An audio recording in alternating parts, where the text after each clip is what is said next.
Dropping gems from Keisha Christian. She's on a mission, sharing information, knowledge for soul, body and mind. Dropping gems, KeishaGems.com. KeishaGems.com.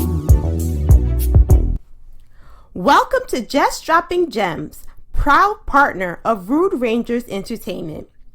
We can now be found on Roku and on the Rude Rangers app.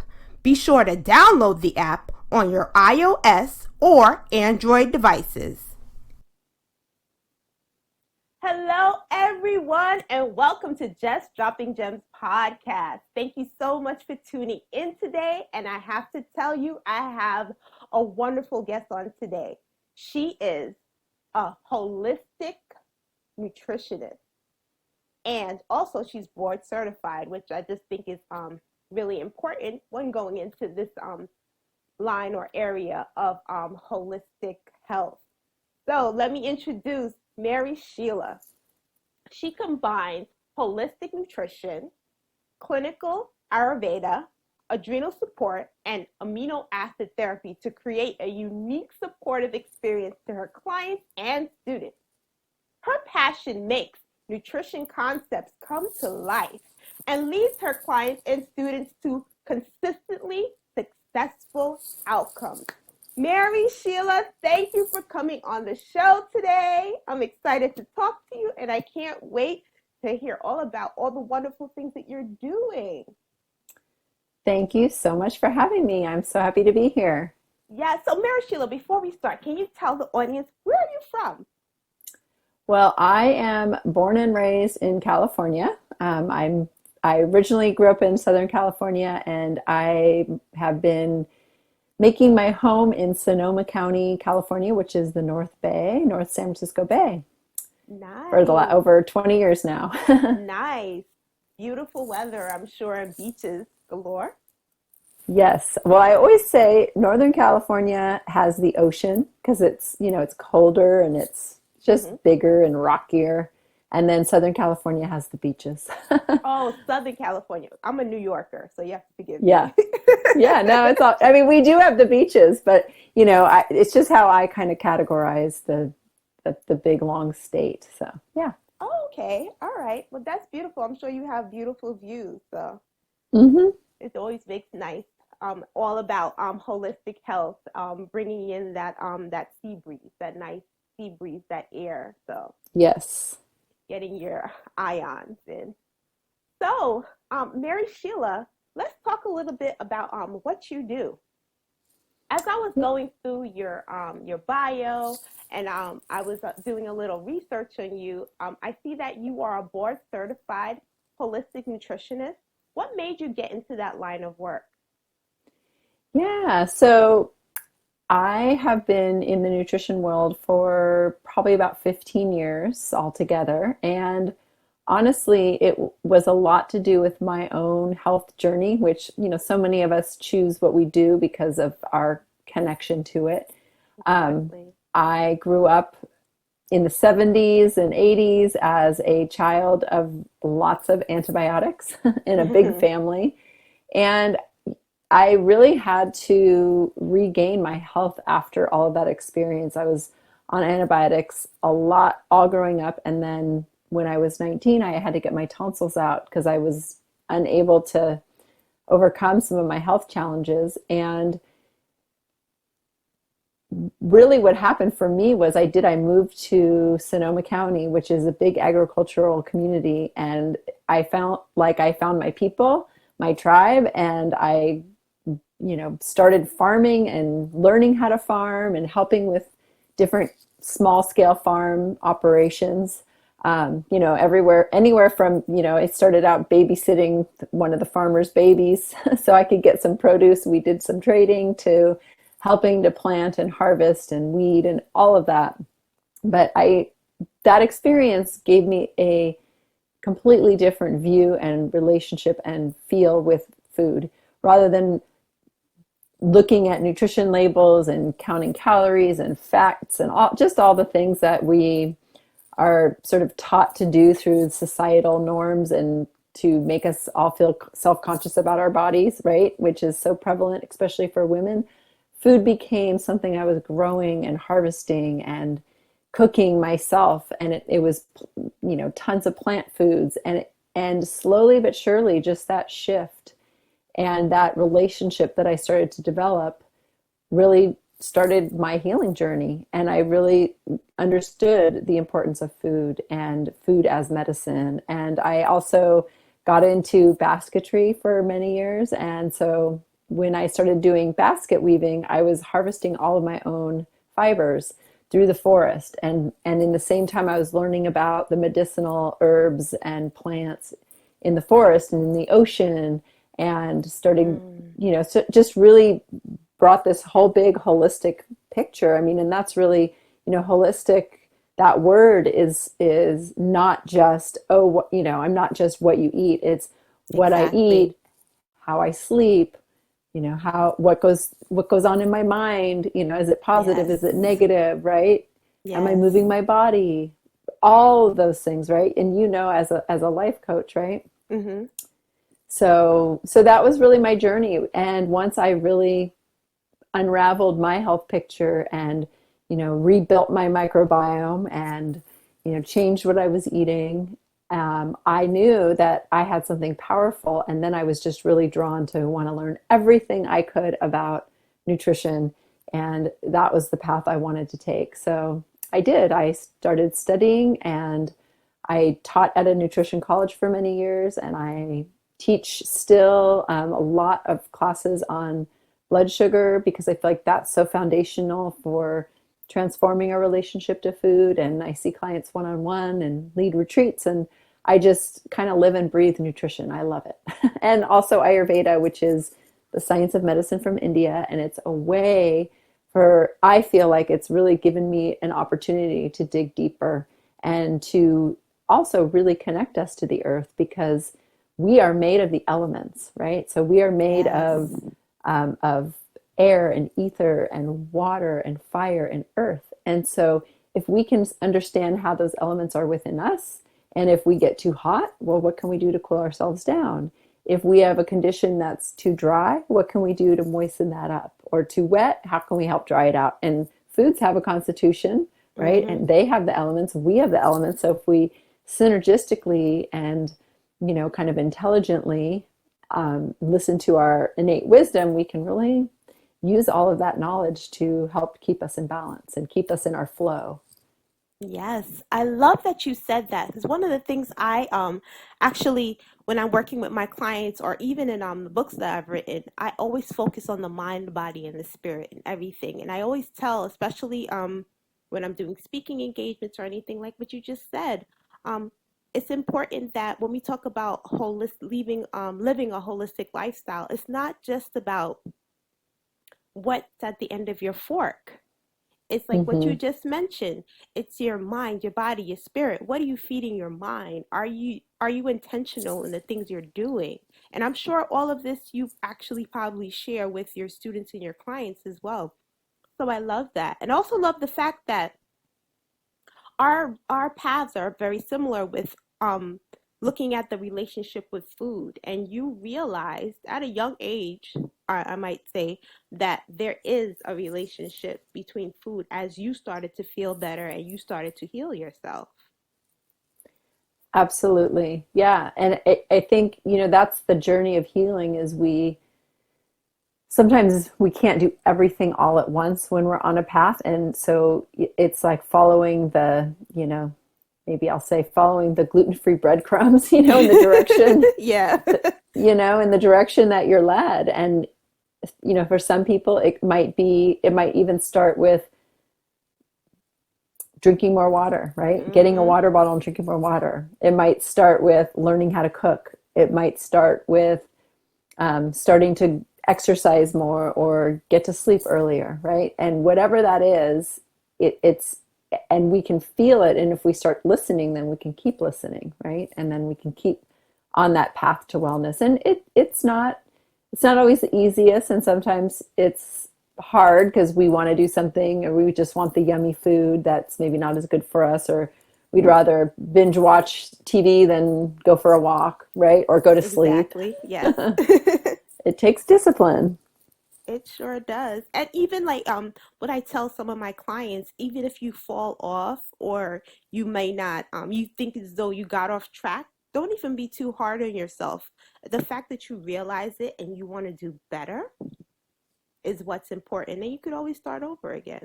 Well, this is what I share with my clients. I agree, and I think when you have that moment of, gosh, why did I just do that? Why did I eat that? Or whatever it is, when you notice it and you feel it, then it's like, well, guess what? I don't feel good. And now I know. And I'm going to use this to remind me. And then you could even say, well, I'm actually glad I did that, because now I really know that that is not my medicine, right? Doing that thing or not doing that thing, it doesn't really work for me. So this is how I want to roll.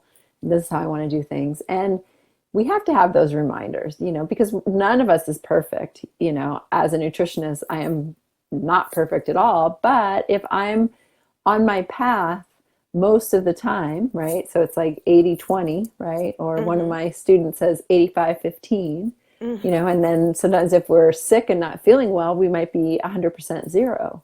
But we don't live there, but we do the best we can to be close to that place. Exactly. You do the best you can. Now, I realized that you have a company called Occidental Nutrition. Can you tell us a little about that? And why did you name your company Occidental Nutrition? Yeah, so it's kind of funny when people ask me that who don't live around here, but I live in a small town called Occidental. Oh, okay. And when I was trying to figure out my business name, I had all these names, and I think it was my husband and a couple other people. Why don't you just go with Occidental? So that's what I did. And Occidental actually means of the West, Mm-hmm. and it's the opposite of Oriental. So and I am a West Coaster, so it fits. And I love my little town that I live in a lot. So it works for me. And so my business, I started about 12 or 13 years ago. And it's funny because when I started, I was just doing nutrition consulting. And then I started to practice Ayurveda, and I started doing more body work. And I also taught Pilates. And I've really kind of whittled it back down to the nutritional work that I do. And I've worked in various capacities within my business. Like I was a teacher for many years at a nutrition college. So I mentor other holistic nutrition professionals just to help them get their business off the ground. And Nice. I also have worked in the clinical setting with doctors, and I still do that. I don't do as much of it, but I do teach weekly classes in a medical clinic, which I also love because it allows me to serve more people. And I teach classes, but I was going to say I teach classes at an Ayurvedic center as well currently. But one of the things that I really am passionate about, and I mentioned it before, was just, I think with our relationship to food is as simple as, the quantity, the quality, the timing of our meals. And a lot of that really shows up for me and shows up for my clients and my teachings around balancing our blood sugar, which is also allowing us to avoid things like diabetes or prediabetes and all the complications that come with it, including things like Alzheimer's and cancers and cholesterol and heart cardiovascular issues and blood pressure. And I'll just share a little bit of sort of my philosophy around that, if that's all right. Mm-hmm. No problem. So, hormonal balance or blood sugar balance is really hormonal balance. Mm. So our bodies are all trying to keep us in balance 100% of the time. So if we were to take everybody's temperature, everybody would have a similar temperature that the body's striving for.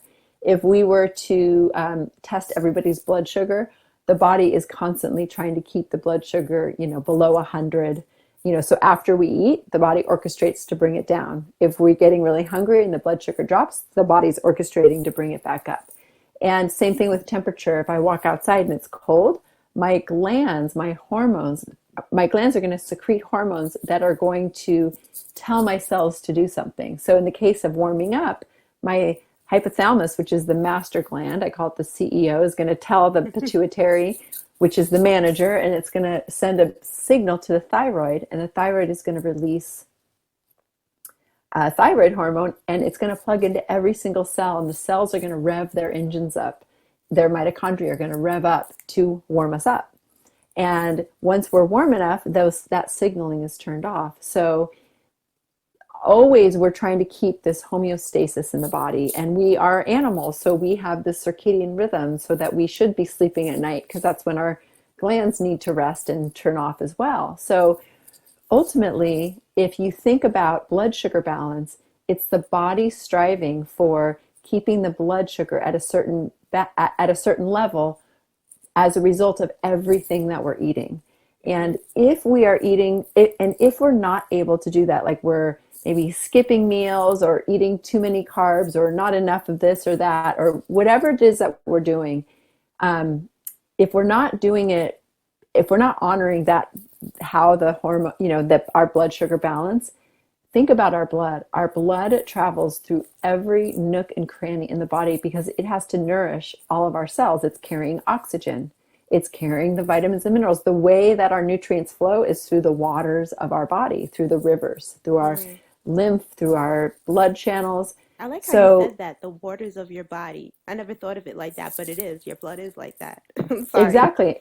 No, that's great. And those are your elements, right? So the water travels through our vessels, right, and veins, and the channels. That's the earth. Like it's sort of like a river traveling, down through a canyon or something. So it's traveling through there, and it's taking with it all the nourishment. So the quality of the blood is going to nourish every single tissue. And so if our blood sugar balance is off, then that starts to flood into other tissues as being off as well. And so maybe there's not enough oxygen. Maybe the blood becomes too thick if our sugars are too high. And that thicker blood has a harder time getting into the nooks and crannies and behind the eyes.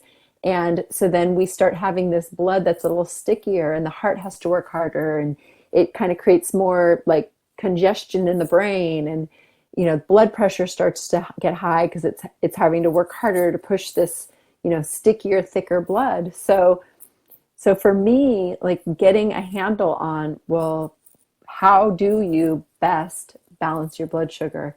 And really what it comes down to is every gland, your whole endocrine hormonal system releases glands, and they also release them in rhythms throughout the day. So I always like to say, like, if you can honor those rhythms and eat for blood sugar balance, you're really setting a foundation, because they're kind of like dominoes. If one is really out of whack, everybody else, all the other glands are going to feel it, and their output is going to be more erratic and imbalanced. And then we kind of run into problems in other areas of our body and our health.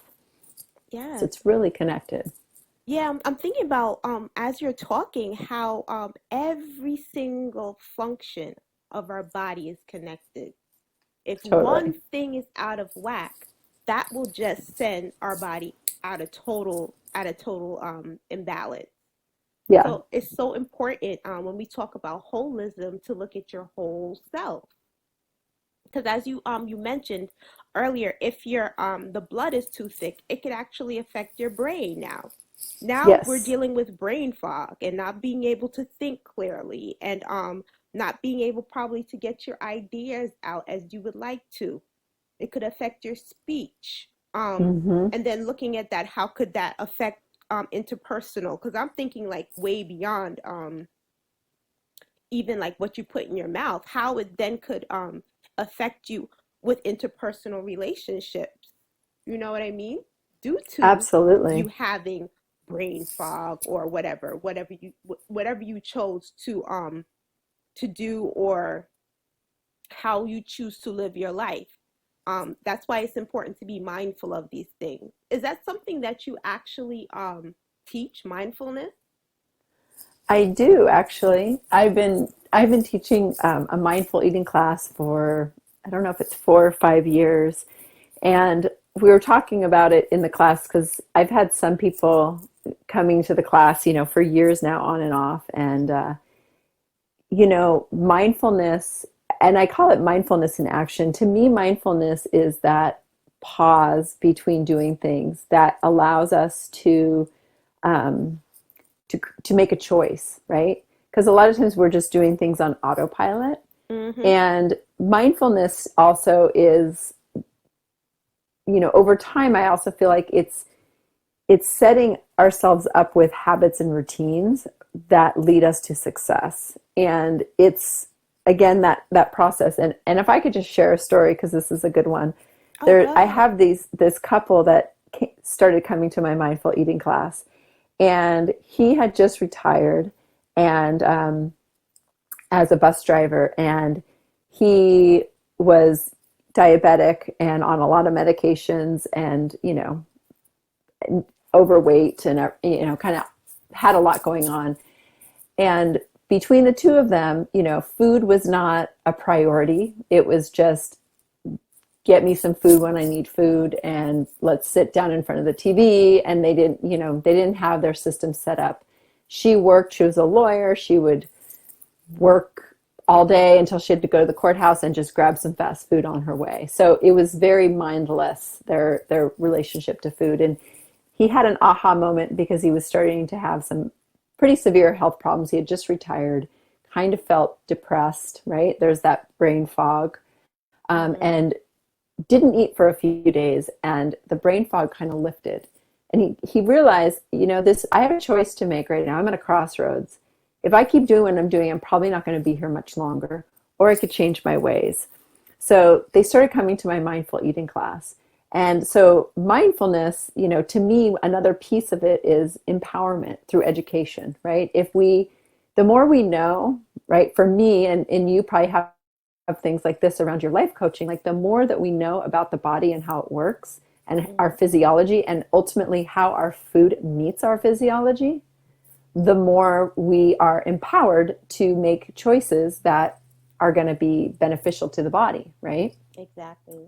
So over time, they started making changes, and so much so, where they started turning the TV off when they ate. They started cooking more. They got a dining room table and actually sat there and ate at it. It was just like one little step at a time throughout a period of just showing up to the class, learning something new and implementing it.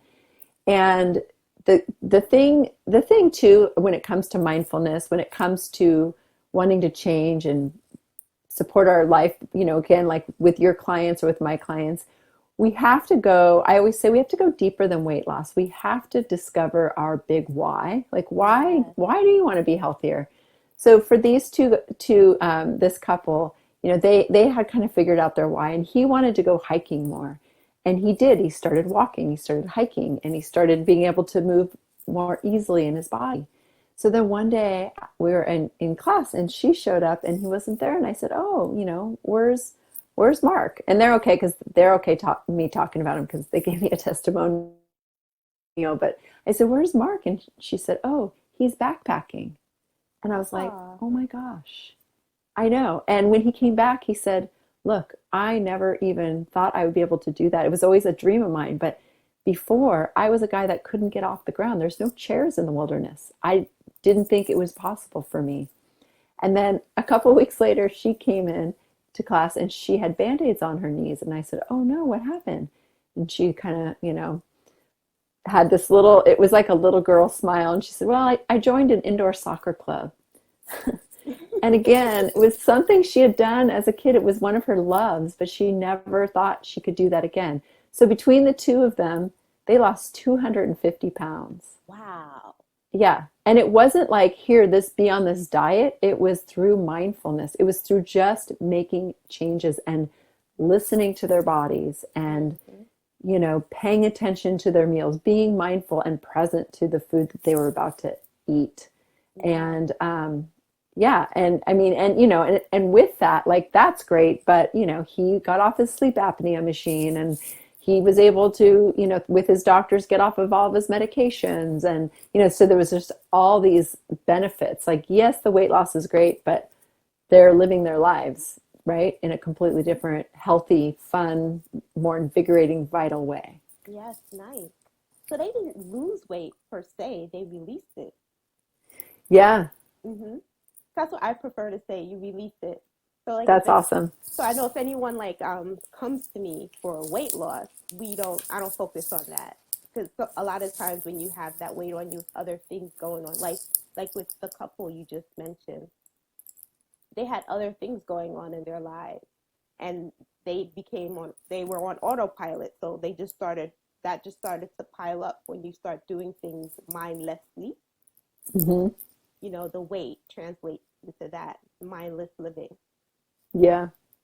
Yeah, so that is I love that. That's a beautiful story.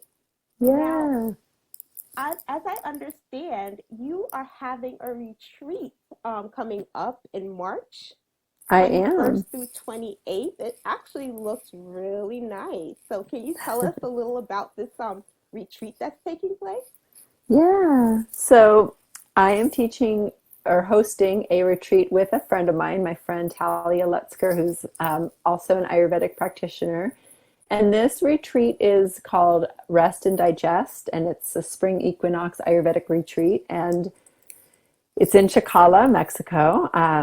And it's at a retreat center called Mardahade, which means the Sea of Jade, which I just love saying Mardahade. So yeah, so I'll just tell you about the kind of the philosophy or the teachings of this retreat, which to maybe share some insight and some gems to your listeners. Yes, please um, do. yeah, let me drop some gems. So the rest and digest is another way of calling out our parasympathetic nervous system, which is really that connection between the gut and the brain. And the connecting point is the vagus nerve, which is called, the vagus actually stands for wandering. So it's this wandering nerve. And, I talked a little bit ago about the hormonal system, and the nervous system part of the gut is considered the largest endocrine gland because we release so many hormones.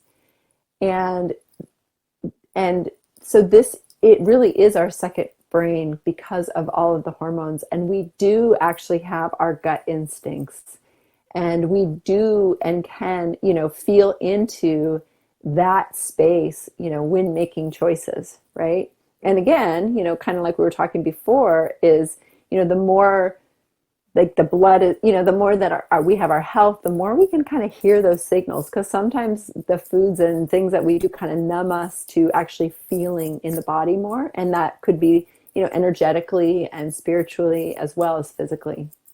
So what we have found, and what I have found in my practice, is there's so much autoimmunity.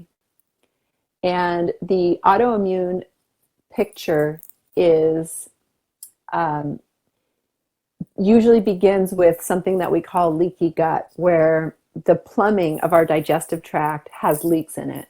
And Yeah. it shouldn't have any leaks in it. It should be really solid and strong, just like the plumbing in our house. If we have leaks in our house, we're going to have mold, and it's not a good thing. We need to fix it.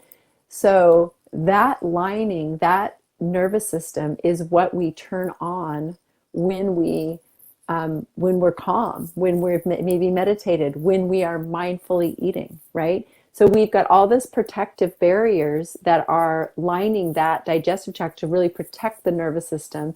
And part of that is the microbiome, and part of that is the immune system, and all the, the cilia, the lining of the digestive tract. So it's this big mesh of those three systems. And it's that nervous system, though, so when we can be in rest and digest, then we build up more of a protective barrier. When we're in that more mindless state, right, and we're just kind of like, watching, the debates and eating dinner or something, that is not going to allow our body to be in rest and digest. And a lot of times, and and you probably have experienced this, where I have clients that are they're doing all the right things. They're not eating the allergens, they're eating good foods, they're trying to take care of themselves, but that seems to be the missing piece.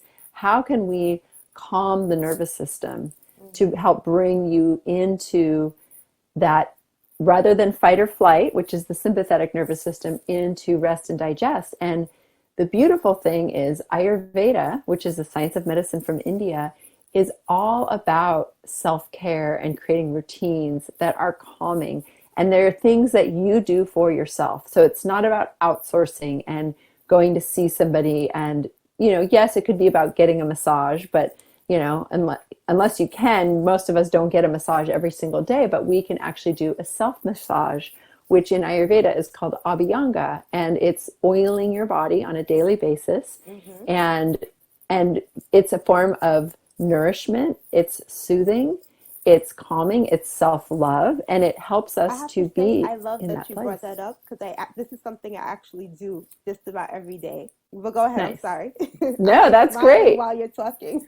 Yay! I know it's so great when we can recognize, like, oh, I do these things that are really caring and loving and calming. And so it's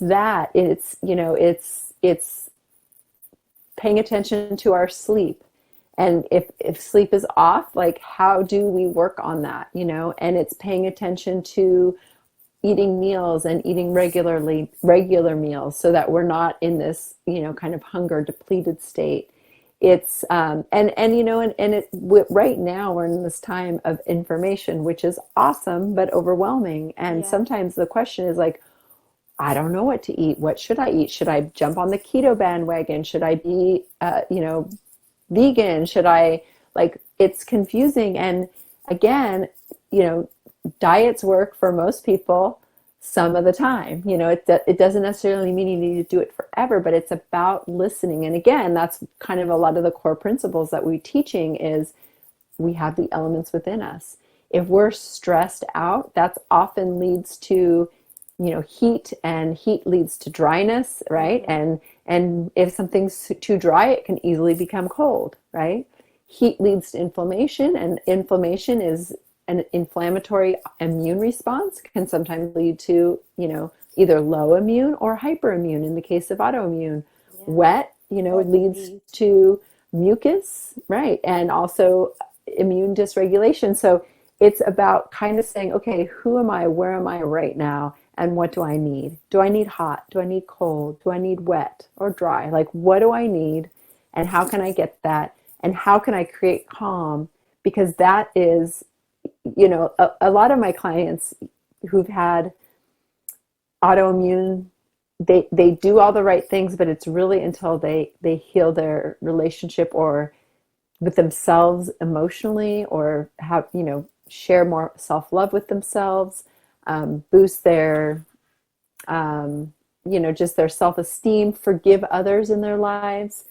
That's when the healing starts to happen. And that's like also a direct reflection of rest and digest, of calming the nervous system and allowing the body to just be, instead of always be heightened. And I'll just say one last thing about this is, sometimes we have to learn that, because we have, many people have come from a history and a past of trauma. And trauma puts us in a heightened response.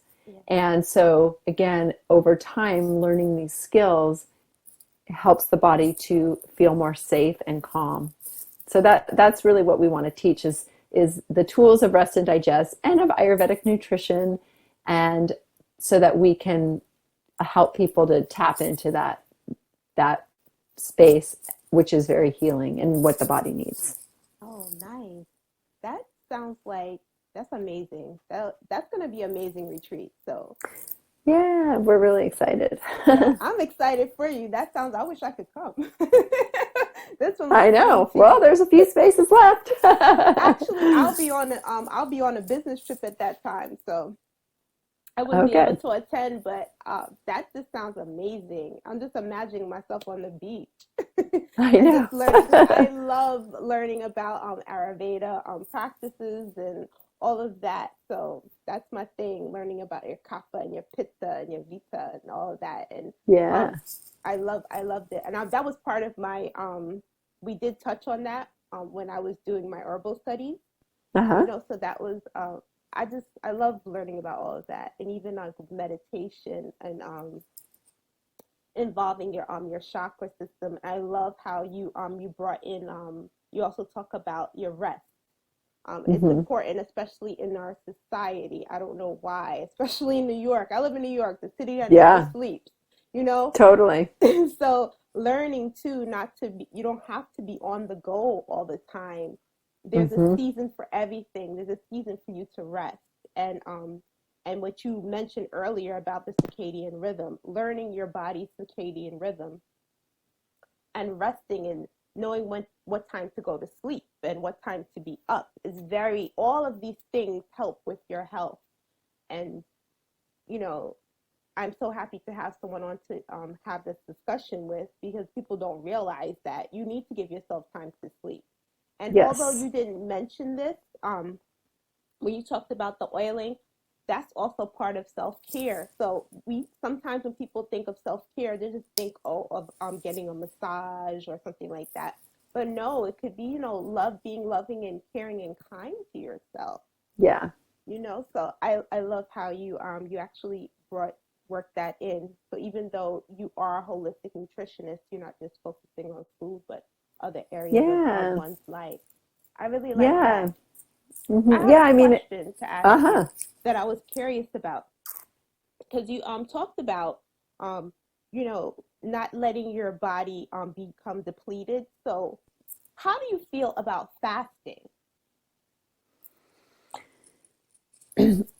I think that there's a lot of benefits of fasting, Mhm. and I also think that everybody is has slightly different needs when it comes to fasting. Mhm. Some people, again, if they have that kind of thicker kapha constitution, Mhm.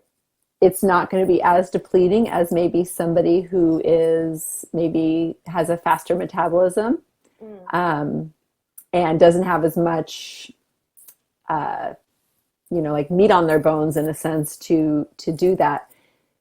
Fasting does have a lot of benefits as far as helping to reset the metabolism, and it can be really good for blood sugar balance. Mhm. Fasting is also really beneficial for cellular cleanup. It's called autophagy. Mhm. So there are a lot of benefits to it, but I think it just needs to be done in a way that is smart. And again, not just following, oh, I'm going to fast, do all these fasts, and you just set them up.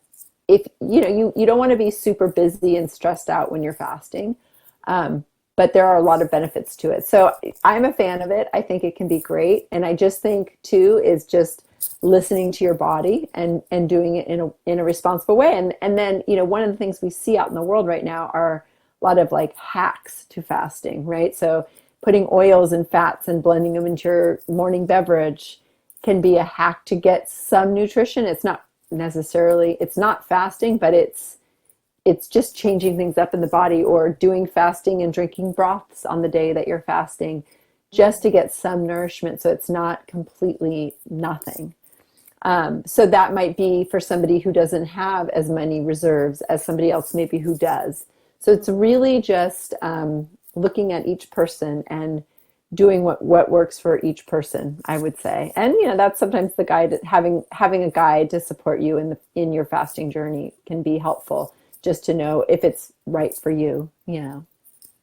I like the fact that you brought up actually adding like you switching up things a little bit, because we tend to sometimes want to get into a routine and eat the same things all the time. So sometimes Mm-hmm. when you switch it up on the body, I know like with me personally, I do a fast. I do a juice fast. So I don't Uh-huh. eat any solid foods for a period of time, but I'm still getting my nutrients in. Mm-hmm. Kind of for me, if I don't eat, if I just stop eating altogether, then that is not going to work for me. You know what I mean? Yeah. Yeah. So I know for me, if I do my juices, I do my juice fast, I'm getting all my nutrients in, my minerals and all that, then I could function throughout the day. I'm fine. Um, Right. and it helps to reset my digestive system. Now, for Right. someone else, that might not work, but this is what works for me. So that's why I thought of asking you that question. So I know you're saying you're a fan of it, so it's really great for resetting not just your digestive system, but you could correct me if I'm wrong on this, but other functions in the body as well. Yeah, exactly. It is, even just cellularly, it's good because the cells sort of have a break too. And then instead of just being in getting nourishment and dealing with the nutrients that are coming in, they're like, okay, we have a break. Let's do some cellular cleanup. Mm-hmm. And that they, on the inside of the cell, they start breaking things down and cleaning things up because they have the space to do that. And one of the things I like to tell people is we've been fasting, we have always fasted. Like, hopefully we're all doing at least a 12-hour fast. Mm-hmm. Right? We're fasting while we're sleeping. And a good place to start is 12 and 12. So that means, if you finish eating by 8 p.m. or 7 p.m., you don't start until 7 or 8 in the morning. And then from there, you can shift. Once you get that and your body gets used to that rhythm, you can change it up. I was just talking about it yesterday with the doctor I work with, and she said, well, it doesn't really work for me to fast when I am working because I can't just stop seeing patients at 10 o'clock and start eating. And if I don't eat, I get too hungry and then I get snacky in the afternoon, and then it just leads to this whole thing. So we talked about, well, on the weekends, you can do some longer fasts and just eat at 10 or 11 when you have natural hunger. And if that works for you on the other days and it helps you to stay sharp and focused and not, worried about food, then just do that. And then there's some people, depending on their needs, or I say, let's, if they can, maybe take a snack at 10. Like, what would it be like if you just felt that hunger for a little while before you ate your first meal?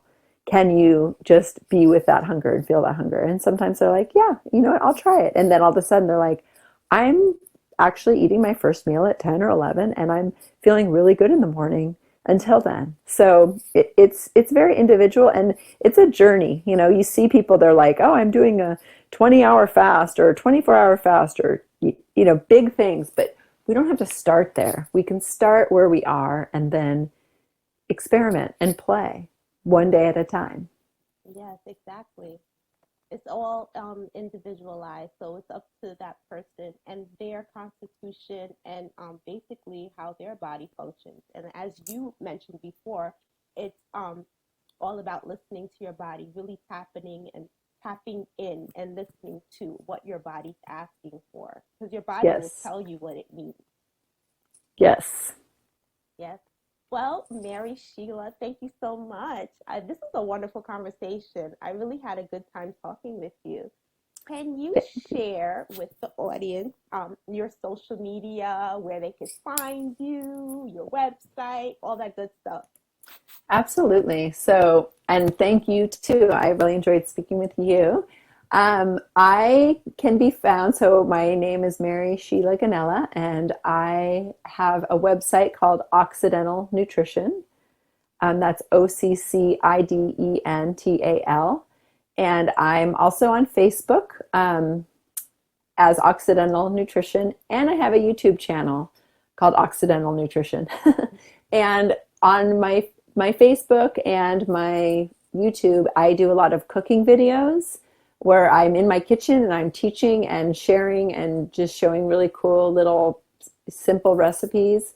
And then I also do interviews with other practitioners or, colleagues or, just people and we talk food and we talk nutrition about different topics, and it's a lot of fun. So you can follow me on either of those, and my website is Occidental Nutrition. And if you want to stay connected, I have an ebook. It's called The Breakfast Report, and I really talk about the rhythm of your hormones and how to, what is the best breakfast to honor your metabolic hormones and to help balance your blood sugar. So that you can read that, and I really explain in detail how the rhythms of the hormones, and then that way you can stay connected to me and I can let you know what I'm up to and all of that. So really good. And I have to let you know, my listening audience, all this information will be in the show notes. If you're listening to this on a podcast platform, or if you're listening to this or watching this on YouTube, all this information on how to reach Mary Sheila will be in the description box below. So all her links and information will be there. Mary Sheila, do you have any lasting words or final thoughts you would like to leave with my audience today? I'll just say something I like to say, which is, you can't control all the stress in your life, but you can control your blood sugar, and that will alleviate your stress big time on the inside. And I think that's, so, if you can kind of get an understanding of that, it really will calm the body down. Yeah. All right. Thank you so much for sharing. Great knowledge. And she really gave us some great gems today, guys. So be sure to follow her and to check out her book as well. So everyone, I thank you so much for listening to Just Dropping Gems podcast today. Peace, blessings, holistic health, and much abundance to you. This episode is sponsored by Dropping Gems Publishing and Dropping Gems Academy. Be sure to visit our website, www.droppinggemsacademy.com. Subscribe to our YouTube channel at droppinggems.com. To become a sponsor or advertise on this show, you can contact us at KeishaChristian.com or email us at info@KeishaChristian.com. Holistic health and much abundance to you.